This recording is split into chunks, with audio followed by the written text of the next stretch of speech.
Kira Vance pressed her back against the cold metal wall of the training hall and watched the other cadets practice their combat forms. She had been doing this for 3 months now, and still nobody spoke to her unless they had to the Galactic Martial Academy on station. Orin 7 was the most prestigious military school in the known universe. Young warriors from 100 different species came here to prove themselves, to earn honor, to become legends. And then there was Kira, the only human who had ever been accepted. She was 17 years old. She stood at 5 feet and 6 inches tall. She weighed 130 pounds. By human standards, she was fit and healthy. But here among the alien cadets, she looked like a child standing among giants. A group of Velthari cadets thundered past her, their massive armored bodies making the floor shake with each step. They stood 12 feet tall, and their natural carapaces could stop bullets. They did not even glance at Kira as they passed, because to them, she was not worth noticing.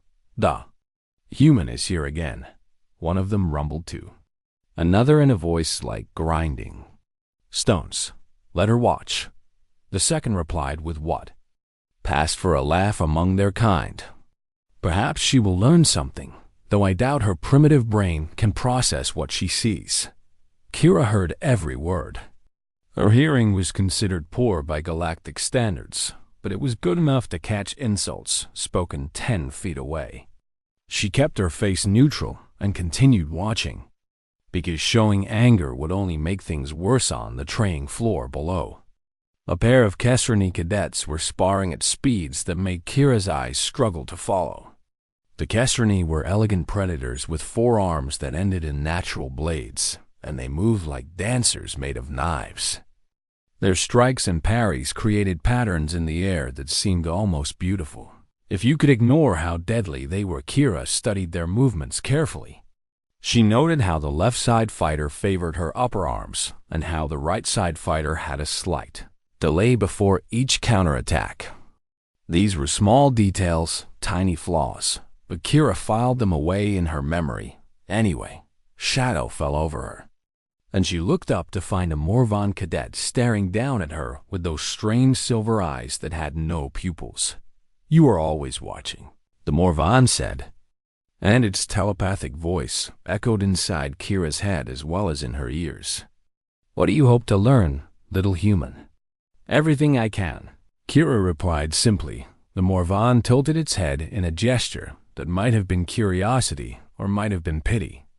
It was hard to tell with their kind. "Your species discovered faster than light travel only 200 years ago," the Morvan said. "My people have been sailing between stars for 50,000 years. The Velthari have been warriors for longer than your kind has existed. What makes you think you belong here?" It was not a cruel question. The Morvan genuinely seemed to want to understand. Kira appreciated that more than the silent contempt she usually received. "I belong here because I earned my place," Kira said. "I passed the same entrance trials as everyone else." "The adjusted trials," the Morvan corrected gently. "They modified the tests for your species because the standard versions would have killed you." Surely you know this. Kira knew. She had always known. The Academy had accepted her as a diplomatic gesture, a way to make the young human species feel included in galactic society. She was meant to attend classes, fail quietly, and go home with a participation award that her government could use for propaganda. She was not meant to actually compete. "I know what everyone thinks of me," Kira said, meeting the Morvan's strange eyes without flinching. "I know that humans are considered primitive and weak and barely worth noticing. But I also know something that none of you seem to understand." "And what is that?" Kira smiled, and something in that smile made the Morvan take a small step backward without knowing why. "I know that underestimating humans has always been a mistake." The Morvan stared at her for a long moment, then turned and glided away without another word. Kira watched it go and then returned her attention to the sparring match below. She had work to do every morning. Kira woke 2 hours before the station's artificial sunrise began. She stretched her muscles in the darkness of her small quarters, and then she ran. The academy's corridors were empty at that hour, and she could push herself without anyone watching. Humans were not fast compared to most galactic species. A Castrani could outrun her without breaking a sweat, and even the massive Velthari could match her pace over short distances. But Kira was not training for speed. She was training for endurance. She ran for 2 hours every morning. Then she ate a large breakfast while the other cadets were still sleeping. Then she went to the training halls and practiced combat forms until her muscles screamed for mercy. Then she attended her classes. Then she trained some more. Instructors were polite to her in the way that adults were polite to children who wanted to do things beyond their abilities. They corrected her forms gently. They praised her effort while carefully never mentioning her results. They treated her like a fragile thing that might break if pushed too hard. Kira accepted their kindness and ignored their pity. She learned everything they would teach her, and then she learned more on her own. She studied the combat styles of every species at the academy. She memorized their strengths and their weaknesses. She watched thousands of hours of recorded matches and analyzed every movement. Other cadets thought she was wasting her time. What good was knowledge to someone who lacked the physical ability to use it? But Kira understood something that they did not. She understood that combat was not just about strength or speed or natural weapons. Combat was about information, about patterns, about predicting what your opponent would do before they did it, and pattern recognition was something humans did very well. 3 months into her time at the academy, Kira heard rumors about a special trial that was coming. The senior cadets whispered about it in the corridors, with voices full of excitement and fear.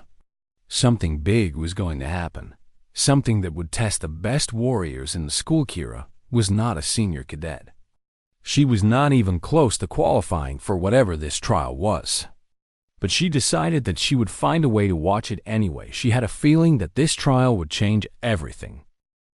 The observation hall was packed with hundreds of cadets when Kira slipped through a side door and pressed herself into a shadowy corner at the back. She was not supposed to be here because this event was only for senior students. But nobody noticed one small human girl hiding in the shadows. The hall was arranged like an ancient amphitheater, with rows of seats rising up around a central arena floor. Massive screens floated in the air above the arena, ready to display whatever was about to happen. The atmosphere was electric with anticipation and something else that Kira could not quite identify: fear. The cadets were afraid of whatever was coming. Commandant Thyra stood at the edge of the arena floor, and her presence commanded absolute silence. She was a Velthari matriarch, 12 feet tall and covered in armor that had seen 100 battles. Her voice carried through the hall without any need for amplification. "Today, you will face the ultimate test of your training," Thyra announced. "Today you will have the chance to earn the highest honor our academy can bestow." A rumble of excitement passed through the crowd, but it was mixed with nervous energy that made some of the cadets shift in their seats. Kira leaned forward slightly, her eyes fixed on the arena floor below. "Bring it up." Thyra commanded. The floor of the arena split apart with a grinding noise that made Kira's teeth hurt. Something was rising from below, carried on a massive platform that hummed with energy. As it cleared the floor level, Kira got her first look at the containment unit. It was a cage made of crystalline material that glowed with inner light. Energy fields wrapped around it in layers, each one strong enough to stop a starship. The power required to maintain those fields must have been enormous, because the air around the cage shimmered with heat inside the cage. Something moved. The creature was like nothing Kira had ever seen. It stood 8 feet tall on 6 jointed legs that ended in points sharp enough to pierce metal. Its body was covered in plates of black armor that looked like volcanic glass. It had no eyes, but rows of small pits covered its head. And Kira somehow knew that it could sense everything around it. "This is a Vexillar," Thyra said. and her voice carried a weight of respect that Kira had never heard from her before. It comes from the volcanic moons of Kethnine, where life evolved to survive in conditions that would kill any of us instantly. It is a perfect predator, designed by millions of years of evolution to hunt and kill anything that moves. The creature in the cage shifted, and its sensory pits seemed to sweep across the assembled cadets. Kira felt a chill run down her spine as those pits passed over her position. 30 of our finest warriors died to capture this specimen. Thyra continued. 30 lives lost because this creature is faster than a Kesrani, stronger than a Velthari, and smarter than anything we have ever encountered. It learns from every fight. It adapts to every strategy. It holds grudges against those who harm it. The silence in the hall was absolute now. Even the breathing of hundreds of cadets seemed to have stopped. Today, I offer you the chance to face this creature in single combat.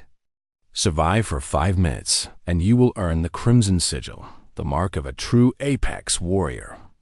This honor has not been offered in 200 years, because we have not had a worthy challenge until now. Thyra's gaze swept across the assembled cadets, and Kira could see the hope in the commandant's eyes. She wanted someone to step forward. She wanted to see that the academy had trained warriors brave enough to face the impossible. Who among you will answer this challenge? The silence stretched on. Kira watched as the Kesrani cadets exchanged glances and then looked away. She saw the massive Velthari warriors stare at the creature and then find reasons to study the floor. Even the telepathic Morvan, who could sense the minds of others, seemed to shrink back from whatever they felt emanating from the cage. Nobody moved. Nobody spoke. The seconds ticked by, and Thyra's expression slowly changed from hope to disappointment. Kira did not make a conscious decision to speak. The words simply came out of her mouth before she could stop them. I will. Her voice was small compared to the booming tones of the alien cadets, but in the perfect silence of the hall, it carried to every ear. Hundreds of heads turned toward the back corner where a human girl was stepping out of the shadows. For a moment, nobody reacted. They simply stared at her as if she had grown a second head. Then the laughter started. A Kesrani cadet doubled over with hissing sounds that passed for amusement among her kind. A group of Velthari warriors rumbled with deep chuckles that shook the seats around them. Even some of the Morvan allowed small smiles to cross their silver faces. Is this a joke? Someone called out. Someone stop her before she embarrasses the entire academy. The human thinks she can do what we cannot. How adorable. Kira walked down the steps toward the arena floor, ignoring the laughter and the shouts. Her eyes were fixed on the cage, where the Vexilar had gone completely still. All of its sensory pits were pointed directly at her now, tracking her movement with an intensity that made the air feel thick. Commandant Thyra held up one massive hand, and the laughter died instantly. She looked down at Kira with an expression that mixed pity with reluctant admiration. Child, Thyra said slowly, do you understand what you are volunteering for? Yes, Commandant. This creature has killed warriors 10 times your size. It is torn through armor that could stop plasma fire. It moves faster than your eyes can follow. You will die in that arena, and your death will not be quick or painless. Kira finally tore her gaze away from the cage and looked up at the towering Velthari matriarch. Her voice was calm and steady when she replied, I understand the risks, Commandant. I volunteer anyway. Why? Thyra seemed genuinely confused. You have everything to lose and nothing to gain. Even if by some miracle you survive, your people will gain no honor from it because no one will believe it happened. So why would you throw your life away? Kira smiled, and something about that smile made the nearest cadets lean back in their seats. Because everyone in this room is afraid of that creature, Kira said. Everyone except me. And I think that matters more than anyone realizes. Thyra stared at her for a long moment. Then, slowly, the Commandant nodded. Very well. Prepare the arena. The human has accepted the challenge. As Kira walked toward the equipment station to receive her weapon, she passed by the cage one more time. The Vice-Stellar tracked her movement with those countless sensory pits, and she could almost feel it thinking, analyzing, trying to understand what kind of creature would walk toward death so calmly. Good, Kira thought. Let it wonder. Let it try to understand something it has never encountered before. Let it learn what humans are really like. The equipment station offered Kira a choice of weapons. There were plasma rifles that could punch through starship hulls. There were vibroblades that could cut through anything. There were energy shields and power armor and a dozen other devices designed to give a warrior an edge in combat. Kira picked up a standard Academy combat knife. It was 12 inches long with a simple metal blade and a wrapped handle. It was the most basic weapon available. Are you sure? The equipment officer asked, his 4 eyes blinking with disbelief. You could take the plasma rifle. It might give you a chance. I am sure, Kira replied. The knife will be enough. She walked onto the arena floor and the crowd went silent again. The laughter had faded as the reality of what was about to happen sank in. Some of the cadets looked away because they did not want to watch a young girl die. Others leaned forward with morbid curiosity, unable to resist the spectacle. The cage stood at the center of the arena, and the Vexeller inside had not moved since Kira accepted the challenge. It waited with the patience of a predator that knew its prey could not escape. Kira stopped 20 feet from the cage and held her knife loosely at her side. Above her, the floating screens displayed her vital signs for everyone to see. Her heart rate was 62 beats per minute, which was normal resting rate for a human. Her breathing was slow and steady. Her brain activity showed no signs of fear or panic. The watching cadets muttered in confusion. How could anyone be so calm before certain death? The rules are simple, Commandant Thera announced.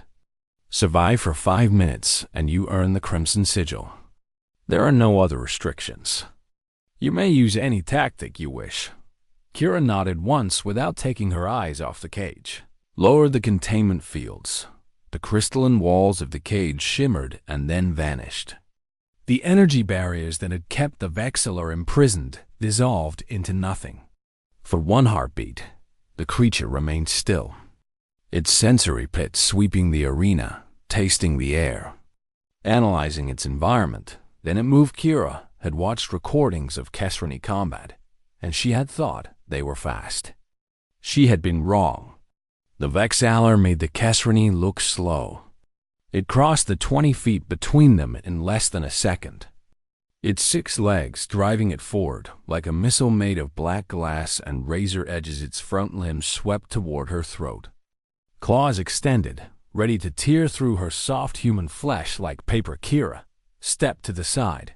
It was a small movement. Just a few inches to the left, but it was enough. The claws passed through empty air where her throat had been a fraction of a second before. The Vexeller's momentum carried it past her, and for just an instant their positions were reversed. The creature spun with impossible speed and attacked again. This time, it used a different approach, sweeping low to catch her legs. Kira hopped backward, letting the strike pass beneath her feet. The Vexeller followed up with a thrust from its secondary limbs, aiming for her chest. Kira twisted her body and felt the wind of the strike against her. Ribs she had not been touched. The observation hall had gone completely silent. The cadets stared at the arena with expressions of shock and disbelief.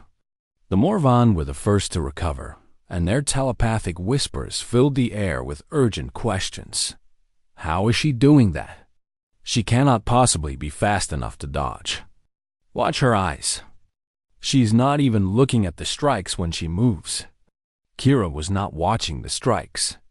She was watching everything else. She watched the tiny shifts in the Vexellar's weight before each attack. She watched the way its sensory pits oriented toward its target. She watched the tension in its leg joints that signaled which direction it would move. Her brain was doing something that human brains had evolved to do over millions of years. It was recognizing patterns. It was building a model of her opponent based on thousands of tiny details. It was predicting what would happen next before it happened. The Vexaler attacked again and again. Each time, Kira moved just enough to avoid the strike. She never blocked because she was not strong enough to block. She never counterattacked because she was not fast enough to land a hit. She simply was not there when the claws arrived 2 minutes past. The Vexaler began to slow, not from exhaustion but from something else. Its attacks became more cautious, more probing. It was trying to understand what was happening. This was wrong. Prey did not behave like this. Prey ran and screamed and made mistakes. Prey did not stand calmly while death reached for them over and over again. Kira saw the change in the creature's behavior, and she smiled on the screens above. Her heart rate still showed 62 beats per minute. Her breathing was still slow and steady. The medical monitors confirmed what the watching cadets could not believe. She was not afraid. She had never been afraid. What is wrong with her? A Valkyrie cadet whispered. Morvan, nearby, answered in a voice that trembled slightly. I tried to read her mind when she first accepted the challenge. I wanted to understand why she was not afraid. What did you find? Nothing that made sense, the Morvan replied. Her mind was calm, focused, analyzing. She was not thinking about death or pain or fear. She was thinking about the creature, studying it, learning its patterns. In her mind, she was not the prey in that arena. Then what was she? The Morvan turned silver eyes toward the arena where the small human girl stood facing a nightmare that had killed 30 warriors. She was the hunter. From the very beginning, she saw herself as the hunter. Below, the Vexaler hesitated for the first time in its life. Its sensory pits swept over the human again and again, searching for some sign of weakness, some trace of the fear that all prey animals showed. It found nothing, and in that moment, something shifted. The perfect predator of Keth9 felt something it had never felt before. It felt uncertain. Kira watched the change happen, and her smile grew wider. 3 months of study, 3 months of preparation, 3 months of learning everything she could about combat and predators and the psychology of fear. It had all led to this moment, the moment when the hunter became the hunted. 3 minutes and 30 seconds had passed since the containment fields dropped. Kira Vance stood in the center of the arena with her knife still hanging loose at her side. And the Vexaler had stopped attacking. The creature circled her now, its 6 legs carrying it in a wide arc around the arena floor. Its sensory pits never left her, tracking every tiny movement she made, but it did not close the distance. It did not strike. It was thinking. It was trying to understand. Kira turned slowly to keep the creature in front of her. Her movements were unhurried, almost lazy, like someone watching a mildly interesting show. Her heart rate on the screens above had not changed since the fight began. Why is it not attacking? A Kesherny cadet hissed from the stands. It is confused. Commandant Thyra replied, and there was something new in her voice that might have been wonder. Look at its behavior. It does not know what to do with prey that shows no fear. But she is prey. She must be prey. Look at her. She is tiny and soft and slow. She should be dead already. And yet she is not. Kira decided that she had learned enough. 3 minutes of dodging had given her everything she needed. She knew how the Vexaler moved, how it thought, how it attacked. She knew its patterns better than it knew itself. It was time to show the creature something. New. She took a step forward. The Vexaler froze. Its sensory pits flared wide as if it could not believe what it was seeing. Prey did not walk toward predators. That was not how the universe worked. Kira took another step, and another, walking toward the creature with the same calm pace she used when walking to breakfast. The Vexaler took a step backward. gasp swept through the observation hall. Hundreds of cadets leaned forward in their seats, unable to believe what they were seeing. The apex predator of Keth-9, the nightmare that had slaughtered 30 warriors, was retreating from a human girl who weighed 130 pounds. Impossible, someone whispered. She is walking toward it. Why is she walking toward it? Look at her face. She is smiling. Why is she smiling? Kira continued her slow advance. Her knife remained at her side, unraised, unthreatening. She did not need to threaten. The threat was in her eyes, in her posture, in the absolute certainty of her movements. The Vexalar backed away with increasing speed. Its legs clicked against the arena floor as it tried to maintain distance from this impossible prey that refused to behave correctly. Its sensory pit swept the arena desperately, searching for an escape route that did not exist. "Stop running," Kira said, and her voice carried across the silent hall. "I am not going to hurt you." She was lying, and somehow the creature knew it. It pressed itself against the far wall of the arena and made a sound that none of the watching cadets had ever heard before. It was a high-pitched whine, almost inaudible, that conveyed pure terror. The Morvan cadets clutched their heads in pain. The telepathic echo of the creature's fear was overwhelming. One of them fell out of her seat and had to be helped up by her classmates. "It is afraid," a Morvan gasped. "The Vexalar is afraid. I have never felt fear like this before. It thinks she is going to kill it. It is certain that she is going to kill it, but she is just standing there." The Veltari beside him protested. "She has not attacked it once. Why would it be afraid of her?" The Morvan turned to look at his classmate with eyes that held something very close to terror, because she is not standing still. In her mind, she is hunting. She has been hunting since the moment the cage opened. Every dodge, every movement, every second she survived was part of the hunt. She was learning its patterns, memorizing its movements, finding its weaknesses. And now that she knows everything she needs to know, she is closing in for the kill. But humans are not predators. They are barely more than herbivores. Their species has no natural weapons. "You are wrong," the Morvan said quietly. "I am seeing her memories now, flashes of her world, her history. Humans are the most successful predators their planet has ever produced. They hunted creatures 100 times their size to extinction. They conquered every environment on their world, from frozen wastelands to burning deserts. They did not do this with strength or speed or natural armor. Then how? Patience. They did it with patience. On their world, humans would chase prey for days, for weeks, following wounded animals until the animals simply gave up and died. They call it persistence predation. Their bodies were designed to keep going long after other creatures collapsed from exhaustion. Their minds were designed to track, to plan, to wait. The Morvan pointed at the arena where Kira stood motionless, watching the cowering Vexalar with calm, patient eyes. She is doing it now. She's not trying to win the fight. She is trying to break its spirit. She is showing it that no matter what it does, no matter how fast it runs or how hard it fights, she will still be there. She will always be there. She will follow it forever if she has to. That is what humans do. That is what makes them terrifying. In the arena, Kira took another step forward. The Vexalar pressed harder against the wall, its legs scraping uselessly against the metal surface.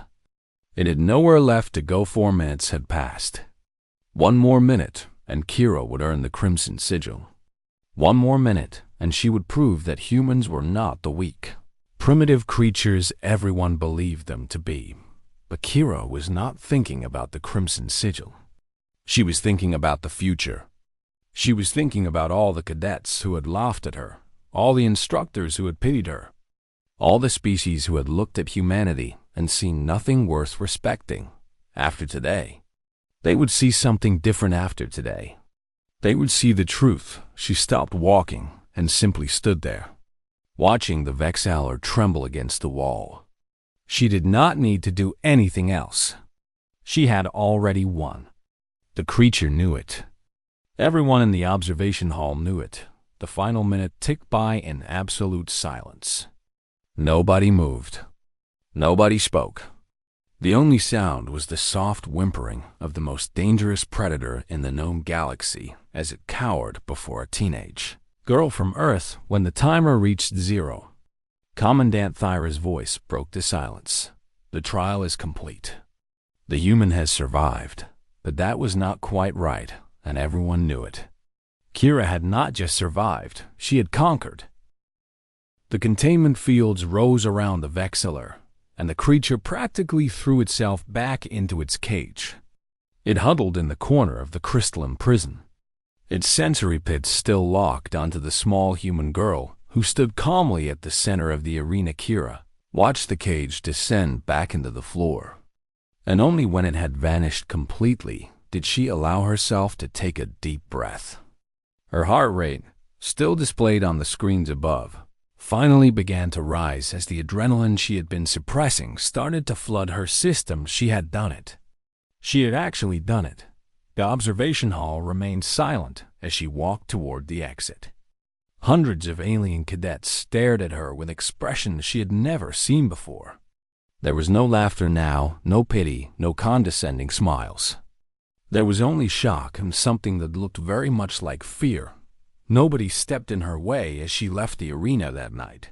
The Academy's computer systems recorded an unprecedented surge in database access. Cadets from every species logged in to research human history, human biology, human evolution. They read about the great extinctions that had swept across Earth as humanity spread across the planet. They read about the wolves and bears and great cats that had learned to fear the sound of human footsteps. They read about persistence, hunting, and pattern, recognition, and the strange psychological endurance that allowed humans to keep fighting long after any sane creature would have given up. The Morvan were the first to share what they had learned, their telepathic networks buzzing with disturbed thoughts. The Velthari warriors gathered in their common rooms and spoke in low voices about this species they had dismissed as primitive.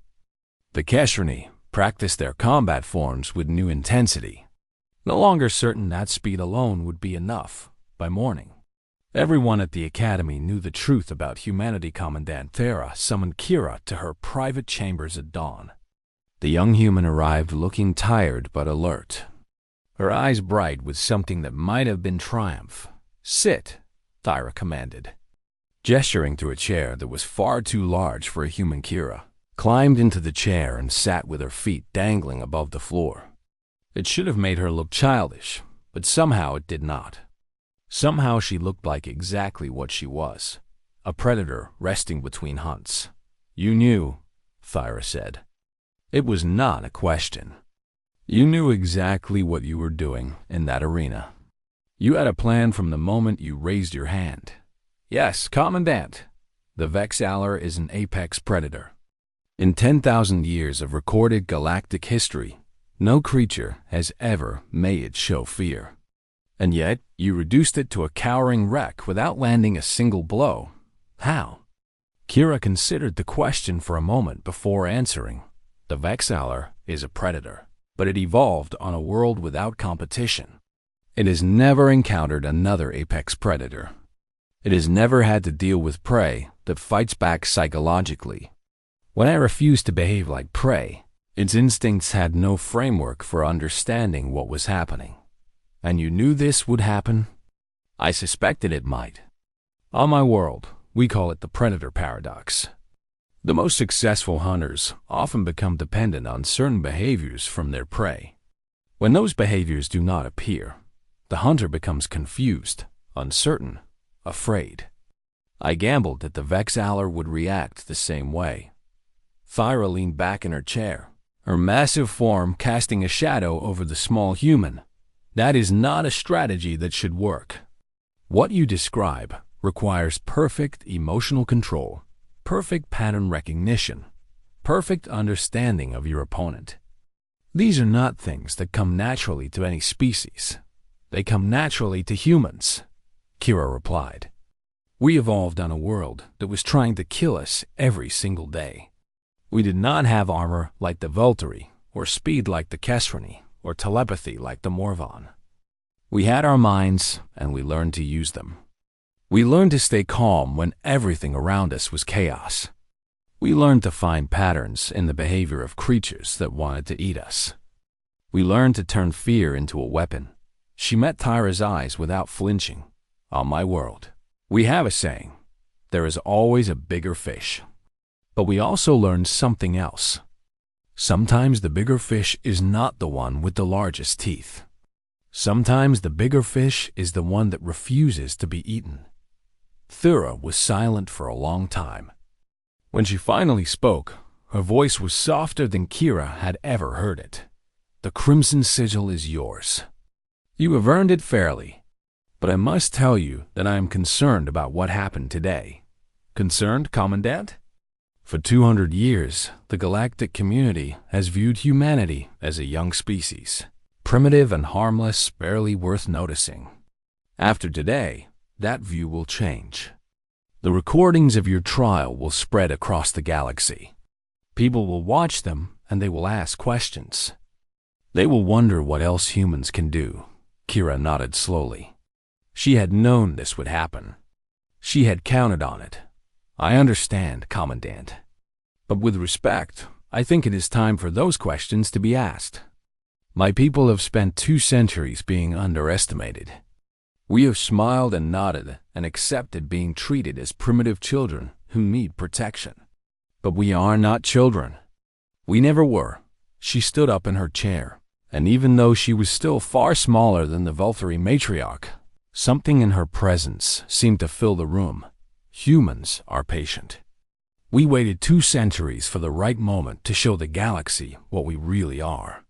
We sent our youngest to your academy knowing that she would be dismissed, knowing that she would be mocked, knowing that eventually an opportunity would arise for her to prove everyone wrong. You planned this. Your entire species planned this. Kira smiled, and it was the same smile she had worn in the arena. Humans are very good at planning. We are very good at waiting. And we are very good at making sure that when our moment comes, we do not waste it. She walked to the door and paused with her hand on the frame. Thank you for the Crimson Sigil, Commandant. I will wear it with honor. But I hope you understand that it was never really about the sigil. It was about sending a message. And what message is that? Kira looked back over her shoulder, and for just a moment Thyra saw something in those human eyes that made her ancient warrior's instincts scream a warning. The message is simple. Do not underestimate us. Do not dismiss us. Do not assume that because we are small and soft and slow, we are not dangerous. Because we have been watching you, all of you, for 200 years. We have been learning your patterns, memorizing your weaknesses, studying how you think and fight and live. She turned and walked out of the chamber, her voice drifting back through the doorway. And now, at last, we are ready to show you what humanity can really do. In the corridors of the academy, cadets stepped aside as Kira passed. They did not meet her eyes. They did not speak to her. They simply moved out of her way with the instinctive respect that prey animals show to predators. The crimson sigil gleamed on her collar. But it was not the sigil that made them afraid. It was the smile on her face as she walked toward the training halls, ready to begin another day of preparation because Kira Vance was patient. She had learned that from her species, and she knew that this was only the beginning somewhere out in the galaxy. Other humans were watching and waiting, learning and planning, getting ready for the moment when humanity would step out of the shadows and claim its place among the stars. And when that moment came, the galaxy would learn what the Vexillor had learned in that arena, that the most dangerous predator was not always the largest or the fastest or the strongest. Sometimes, the most dangerous predator was the one that smiled while it hunted you, one that never stopped coming, the one that was patient enough to wait for exactly the right moment to strike, the one that was human,